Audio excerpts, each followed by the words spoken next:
사도신경으로 신앙 고백하십니다. 나는 전능하신 아버지 하나님 전지의 창조주를 믿습니다. 나는 그 유일하신 아들 우리 주 예수 그리스도를 믿습니다.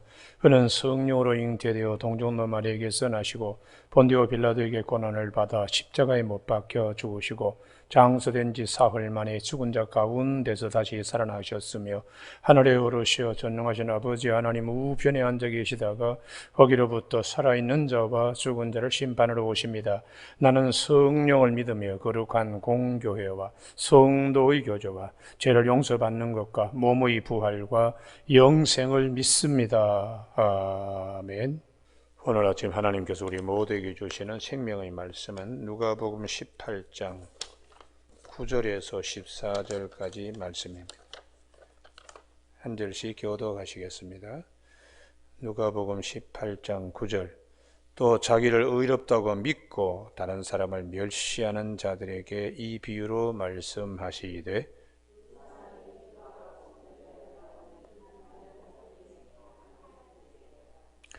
바리새인은 서서 따로 기도하여 이르되 하나님이여 나는 다른 사람들 곧 토색, 불의, 간음을 하는 자들과 같지 아니하고 이 세리와도 같지 아니함을 감사하나이다.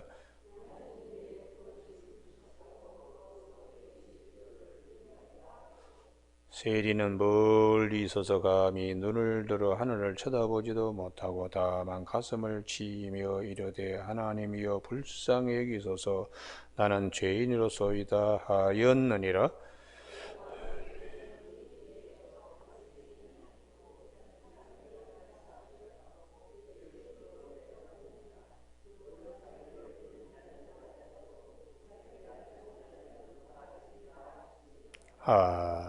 오늘 14절 말씀에 내가 너희에게 이르노니 이에 저 바리새인이 아니고 이 사람이 의롭다 하심을 받고 그의 집으로 내려갔느니라. 무릇 자기를 높이는 자는 낮아지고 자기를 낮추는 자는 높아지리라 하시니라 하는 말씀 중심으로 마음의 겸손은 축복입니다 라는 제목으로 말씀을 나누겠습니다. 소크라테스가 철학의 비조라고 그렇게 얘기합니다. 소크라테스 이전도 많은 사람이 얘기를 했습니다. 이 우주에서 가장 중요한 것이 뭐냐? 어떤 사람은 불이다, 어떤 사람은 물이다, 어떤 사람은 숫자다, 그렇게 얘기했는데 이것은 다 인간 밖의 얘기입니다. 비로소 소크라테스가 너 자신을 알라. 인간에 관하여 처음으로 입을 열었습니다. 그래서 소크라테스를 철학의 비조라 그럽니다. 우리 자신이 어떤 존재인가 성경은 끊임없이 말씀합니다. 그래서 시편 90편 4절에 인생은 한밤의 경점과 같다고요. 그렇게 말씀을 하시고 사람의 연수가 70이고 강건하면 80일지라도 그 연수의 자랑은 수고와 슬픔뿐이라고 유일하게 모세가 시편 150편 가운데 한 편을 남겼는데 그것이 시편 90편입니다. 또 예수님의 젖동생 야고보 사도는 야고보서 4장 14절에서 안개라고 표현합니다. 너희 인생이 도대체 뭐냐? 있다가 쉬 사라지는 안개와 같다고 그렇게 말씀하시고 사도 바울은 고린도 후서 4장 7절에서 질그릇이라고 표현하고 있습니다. 이 보배를 질그릇에 갖게 하나님이 해주셨다고. 연약한 존재라는 것이죠. 그런데 성경은 우리 모두에게 하나님 앞에서 우리는 어떤 존재인가를 계속해서 말씀하시네요. 천년이 하루 같고 하루가 천년같이 여기시는 하나님 앞에 우리는 한밤에 째깍하고 지나가는 경점과 같다고. 하나님 앞에서 우리는 아침 안개와 같다고. 하나님 앞에서 우리는 연약한 존재, 질그릇과 같이 언제든지 깨지기 쉬운 그런 존재와 같다. 그런데 더 중요한 것은 오늘 주님이 우리는 하나님 앞에서 어떤 존재인가? 죄인이라는 사실입니다. 이걸 모르니까 교만하고 자기와 남을 비교하면서 남을 정죄하고 이렇게 되는 것을 주님은 우리에게 우리 자신이 어떤 존재인가, 특별히 누가복음은 사람 복음인데 사람에 관하여 특별히 어떤 존재인가를 많이 말씀합니다. 그래서 누가복음 12장에 어리석은 농부에 대한 비유도 있잖아요. 곳간에 크게 곳간을 늘이고 거기에 모든 것을 다 장만하고 내 영혼아 여러 해 쓸 물건을 내가 이제 쌓아도 먹고 마시고 즐기자고. 그게 인간이 아니, 그게 사람이 아니라는 거예요. 흔히 보면 그게 전부인 것으로 생각하는데 그게 아니고 오늘 밤에 네 영혼을 데려가면 이 모든 것이 누구의 것이 되겠는가? 이걸 아는 것이 사람이라는 것이. 그래서 사람이 자기를 위하여 재물을 쌓아두고 부유한 어리석은 자라고 하나님께 부유한 자가 진짜 사람다운 사람이라고 그렇게 말씀해 주고 있습니다. 또 누가복음 16장의 부자와 거지 나사로, 도대체 사람이 어떤 존재인가? 이 땅에서의 삶이 전부가 아니라 더 중요한 것은 저기서의 삶을 아는 것이 사람이라, 아는 것이. 그게 거지 나사로, 겉으로 볼 때는 아무것도 없지만 그에게는 저편에 귀한 아브라함의 천국, 안식을 누릴 수 있는 집을 가지고 있는, 이게 사람이, 이런 사람이 되어야 된다. 오늘도 주님은 누가복음 18장에 이제 자기를 의롭다고 믿고 다른 사람을 멸시하는 자들에게, 사람이 하나님 앞에서 어떤 존재가 되어야 하는 걸 모르는 사람이죠. 그래서 비유로 말씀하시기를 바리새인과 세리, 세리와 바리새인. 당시에는 뭐 하늘과 땅 차이만큼 신분적인 그런 차이가 많습니다. 세리는 회당 출입도 금지를 받는, 그러니까 종교적으로는 아주 그냥 정죄를 받는 그런 자들뿐만 아니라 동족에게는 동족의 피를 빨아가지고 로마에 팔아버리는 사람이라고 할 정도로 아주 사회적으로는 뭐 거의 매장되다시피 하는 그런 직업입니다. 그래서 세리를 흔히 죄인이라고 그러고, 또 애들이 울면은 저기 세리 온다 세리 온다 하면 애기들이 울음을 끄칠 정도로 그렇게 무서운 존재이기도 했습니다. 그런데 주님께서는 이제 이렇게 비유로 말씀하십니다. 바리새인은 사람의 눈으로는 잘못한 게 없이 토색, 세리는 뭐 가서 세금을 과다하게 붙이면서 재산을 강탈해 놓은 토색, 삭개오가 그러잖아요. 내가 남의 것을 토색했으면 4배나 갚겠다고 그렇게 할 만큼 이 토색, 불의, 간음 이런 거 하는 자들과 같지 않고 이 세리와도 같지 아니함을 감사하나이다. 이 기도 가운데는 자기를 드러내는 교만이 꽉 차 있습니다. 근데 하나님 편에서 볼 때는 너 죄인인 걸 알아야 되는데, 죄인인 걸 알아야 되는데, 그래서 하나님은 우리의 외모를 보지 아니하시고 중심을 보신다고 사무엘상 16장에서 말씀합니다. 사무엘상 16장 7절에 사람은 외모를 보지만 나 여호와는 중심을 보신다. 마음이 중요하고 마음에서 교만이 그냥 부글부글 끓어오르느냐, 아니면 나는 늘 죄인입니다, 하나님 앞에서, 십자가 앞에서. 그게 진정한 겸손이죠. 사람들 앞에서는 얼마나 외식적인 겸손할 수 있어요? 뭐 그냥 고개를 굽신굽신거리고 뭐 그렇게 하지만, 마음이 정말 하나님 앞에서 겸손으로 허리동이나 속에서부터 그게 되어야지 겉에서의 겸손도 진정성을 갖는 것이죠. 근데 얼마든지 이중묘션, 더블 마인디드를 우리는 가질 수가 있습니다. 그걸 외식이라고 얘기를 하는데, 오늘 세리는 죽었다 다시 깨어나더라도 본인은 죄인이라는 것이에요. 그게 진정성이죠.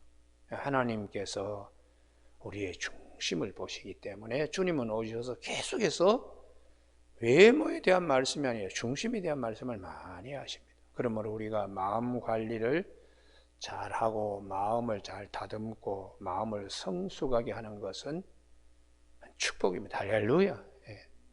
하나님 앞에서 내가 어떤 존재가 되어야 되는가, 어떤 존재인가. 로마서 3장 10절에 의인은 한 사람도 없다, 하나님 앞에서. 그리고 로마서 3장 23절에 모든 사람이 다 죄를 범하였으며 하나님의 영광에 이르지 못하더니 그리스도 예수 안에 있는 속량으로 말미암아 하나님의 은혜로 값없이 의롭다 하심 얻은 자 되었다.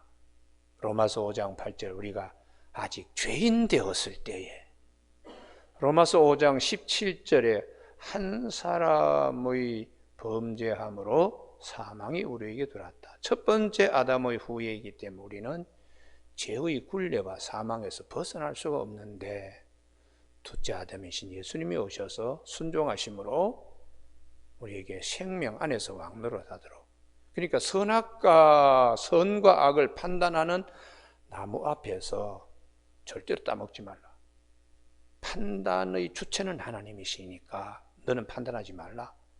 그런데 이제 마귀가 따먹으면 하나님과 제대리라 교만의 영을 주므로 그 나무에서 열매를 딴 겁니다. 그래서 죄가 들어온 거죠. 죄는 교만입니다. 교만. 하나님같이 되려고. 그런데 예수님은 아들이시면서 순종함을 우리에게 보여주셨습니다. 그래서 사도 바울은 빌립보서 2장 5절에 너희는 이 마음을 품으라, 마음이죠. 그 예수 그리스도의 마음이니 그는 근본 하나님의 본체시나 하나님과 동등됨을 취할 것을 여기지 아니하 자기를 비어 종의 형체를 가져 사람들과 같이 되었고 또 자기를 낮추시고 죽기까지 복종하셨다고. 십자가에서 주님은 복종으로, 순종으로 생명의 열매를 우리에게 허락하신 것입니다. 그래서 선악과 나무 앞에서 첫 번째 아담은 사망의 열매를 우리에게 가져왔지만 예수님은 십자가에서 순종하심으로 우리에게 생명의 길, 생명의 열매. 그래서 주님은 요한복음 14장 6절에 내가 곧 길이요 진리요 생명이니 생명 열매를 우리에게 주시고 그것을 생명의 떡이라고 주님이 우리에게 요한복음 6장 35절에서 말씀하고 있습니다. 오늘 아침에 우리 모두가 하나님 앞에서, 이게 대단히 중요합니다. 할렐루야. 사람 앞에서는 어떤 모션을 취해도 하나님은 다 아시니까요. 하나님은. 그래서 오늘 주님이 비유로 자기를 의롭다고 생각하고 교만에 꽉 차서 남을 정죄하는 이런 자들, 아직 자신이 죄인인 걸 모르고 있는 자들을 주님이 깨우쳐 주시면서 극과 극의 대척점에 서 있는 바리새인과 세리를 주님 비유로 말씀하시면서 세리의 입을 통하여 이렇게 말씀합니다. 우리 모두의 존재가 어떤 존재인가? 13절. 세리는 멀리 서서 감히 눈을 들어 하늘을 쳐다보지도 못하고 다만 가슴을 치며 이르되 하나님이여 불쌍히 여기소서 나는 죄인이로소이다. 이게 우리 모두의 고백이 되어야 된다는 것이. 다 우리 종교인들 특별히 조심해야 되는 것은 나는 지금까지 이렇게 하나님께 붙어서 살았다고 하면서 교만이 나도 모르게 생겨서 남을 정죄하고 이런 덫에 빠지면 안 된다고 말씀하는 거예요. 그래서 목사님들도 이제 설교할 때 원수 간 분들은 교인들 그렇게 야단치질 않아요.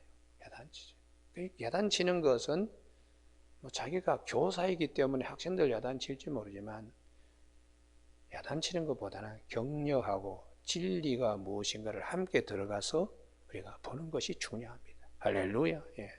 그래야지 이게 이제 좀 도통한 목사가 되는 거죠. 도통한 말씀이 무엇인가, 인간 존재가 무엇인가, 하나님 앞에서 내가 어떤 존재인가, 십자가 앞에서 우리가 왜 거기에 서야 되는가 이런 것들을 다 이제 보기 때문에 그렇게 교인들 야단칠 일이 별로 없더라고요. 저도 예전에 젊었을 때는 똑바로들 신앙생활 하세요. 그런 얘기들 많이 설교한 거 지금 보니까 매우 잘못된 것입니다. 나도 똑바르지 못한데 누가 누구를 똑바로 서라 그러나 우리 모두가 참 다 똑바르지 못한데 함께 다 똑바르게 서야 됩니다. 그렇게 설교가 바뀌어야 되는 거예요.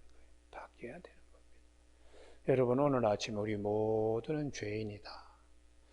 사도 바울이 고백하잖아요. 선을 행하기를 원하는 나에게 악이 함께 존재한다는, 내 속에 죄가 있다는 거예요. 원하지 않냐 하는 죄를. 그래서 오호 곤고한 자로다. 누가 이 사망의 몸에서 나를 건져낼 수 있을까? 유일한 출구는 예수 그리스도는 거예요. 오직 예수 그리스도 때문에 감사한다고. 그러면 로마서 8장 1절에서 우리가 성령의 법, 죄와 사망의 법에서 성령의 법으로 우리를 해방시킨다고 그렇게 말씀하고 있죠. 오늘 아침 우리 모두가 죄인이다. 그러면 이제 믿지 않는 사람들은 그래요. 초신자들. 교회 가면 늘 죄인, 아니 듣기 싫어. 그게 이제 한번 끝풀이 벗겨져야 문지방 신앙이 성전 안에 신앙으로 바뀝니다. 안진뱅이 신앙이 다리에 힘을 얻어서 성전을 등지고 동전 한 입을 구걸하던 신앙, 세상을 향하여 보던 신앙이 바뀌어서 온전한 걸음으로 다리에 힘을 얻고 뛰기도 하며 걷기도 하며 하나님을 찬양하는 온전한 신앙으로 바뀌는 거예요. 늘 그냥 나는 죄인입니다. 우리는 죄인입니다. 아멘 할렐루야. 그러므로 그리스도의 십자가의 은혜가 너무 큰 겁니다. 너무 크고 죽음의 시간이 닥쳐봤을 때 그 은혜가 더욱더 감사한 거죠. 더욱더 감사하게 되는 것입니다. 한 번 죽는 것은 정한이 있죠. 그 이후에는 하나님의 심판이 있다고 히브리서 9장 27절에서 말씀하시기 때문에 거기에 대한 준비가 우리 스스로는 참 하기 어렵습니다. 딱 한 가지, 십자가의 은혜 앞에 내가 죄인으로 서는 겁니다. 할렐루야. 그것만이 유일한 출구입니다. 그래서 사도 바울이 빌립보서 2장 5절에 너희는 이 마음을 품으라. 자기를 낮추시고 죽기까지 복종하셨으니 그 십자가의 죽으십니다. 그리고 로마서 4장 25절에 예수는 우리의 죄 때문에 내줌이 되고 우리를 의롭다 하기 위하여 살아나셨다고 그렇게 말씀하는 것이죠. 주님께서 이제 말씀하십니다. 14절 내가 너희에게 이르노니 이에 저 바리새인이 아니고 이 사람의 의롭다 하심을 받고 그의 집으로 내려갔다. 이게 하나님의 법정 심판 앞에서 누가 의인인가 누가 죄인인가 판단은 하나님이 하세요. 그래서 우리가 그 로마서 3장 23절에 모든 사람이 다 죄를 범하였으면 영광을 이루지 못하더니 그리스도 예수 안에 속량으로 말미암아 하나님의 은혜로 의롭다 하심을 얻은 자 되었다. 의롭다는 것이 하나님의 법정 심판 앞에서 나는 아무리 잘하고 잘했는데 하나님은 아니다. 그래서 율법의 행위로는 의롭다 하심을 얻을 자가 없고 오직 믿음으로 의롭다 하심을 얻게 된다. 갈라디아서 2장 16절에서 말씀하고 로마서 3장 20절에서 율법은 죄를 깨닫게만 해줄 따름이라. 율법은. 그러니까 우리가 오늘 아침에 주님의 크신 은혜, 십자가, 주님께서 대신 하나님의 심판 법정에서 죄값을 주님이 지불하신 이 은혜를 늘 기억하는, 이게 사람다운 사람이고 하나님 앞에서 천국 백성의 제1 조건이 된다고 성경은 말씀합니다. 오늘 아침 우리가 세상에 아이고 저분은 법 없이도 사는 사람이라 어떻게 저렇게 그냥 천사같이 사느냐, 외모가 중요한 게 아닙니다. 그분의 마음에 정말 주님의 십자가 앞에서 자기를 죄인으로 세우는 자가 진정한 겸손한 자입니다. 그래서 사도 바울은 우리의 속사람이 중요하고, 사도 베드로도 베드로전서 3장에서 너희의 단장을 머리를 꾸미고 금을 차고 아름다운 옷을 입는 외모로 하지 마라. 너희 마음에 숨은 사람을 안녕하고 썩지 아니할 심령에 썩지 아니할 것으로 하라. 이렇게 속사람에 대한, 마음에 숨은 사람에 대한 것들을 많이 말씀하고 있어요. 오늘 아침 우리 모두에게 하나님 앞에서 나는 어떤 존재인가? 죄인이죠.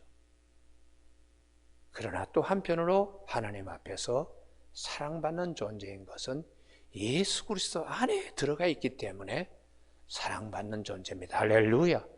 그 사랑은 십자가의 은혜로 우리에게 하나님이 우리에게 주시는, 값없이 주시는 것입니다. 오늘 아침 우리 모두가 죄인인 나를 하나님의 자녀가 되게 하여 주신 하나님, 아침에 찬송가 379장 부른 것처럼 2절에 이전에 방탕하게 지낼 때 교만하여 마음대로 고집하던 이 죄인, 우리가 이 찬송가 참 귀한 가사입니다. 예전에 철이 없을 때는 자기 마음대로 그렇게 하다가 박모골이 국화 옆에서 하는 시에도 나오지만 젊음의 뒤안길에서 이제는 돌아와 거울 앞에 선 누님 같은 꽃이라고. 철이 이제 들어서 제대로 인생이 무엇인가 자기를 돌아보는 자, 그게 서정주의 국화 옆에서 하는 시입니다. 오늘 아침 우리 모두가 하나님 앞에서 나는 누구인가? 죄인입니다. 예수님 안에서 나는 의롭다 하심을 여긴 은혜 받은 자입니다. 이런 고백들이 있는 저와 여러분이 되시길 주님의 이름으로 축복합니다. 기도하시겠습니다. 하나님 아버지, 오늘도 우리가 하나님 앞에서 어떤 존재인가를 알지 못하면 정말 교만하고 마음대로 자기 고집대로 사는 어그러진 다리로 걸어가는 존재이지만 십자가의 은혜로 그리스도 안에서 새로운 피조물로 하나님의 사랑과 은혜를 많이 입을 수 있는 지난날의 어둠의 자리에서 오늘은 주 안에서 빛의 자리로 옮겨진 은혜를 감사히 여기는 이 아침 되게 하여 주시옵소서. 늘 겸손으로 허리 동이게 하시고 하나님이 우리에게 베풀어 주신 귀한 우리가 아직 죄인 되었을 때에 그리스도께서 우리를 위해 죽으심으로 하나님께서 우리에 대한 자기의 사랑을 확증하신 이 귀한 은혜를 늘 기억하는 우리 모두가 되게 하여 주시길 원하옵고 예수님 이름으로 기도드립니다. 아멘. 하늘에 계신 우리 아버지의 이름을 거룩하게 하시며 아버지의 나라가 오게 하시며 아버지의 뜻이 하늘에서와 같이 땅에서도 이루어지게 하소서. 오늘 우리에게 이루어갈 양식을 주시고 우리가 우리에게 잘못한 사람을 용서하여 준 것 같이 우리 죄를 용서하여 주시고 우리를 시험에 빠지지 않게 하시고 악에서 구하소서.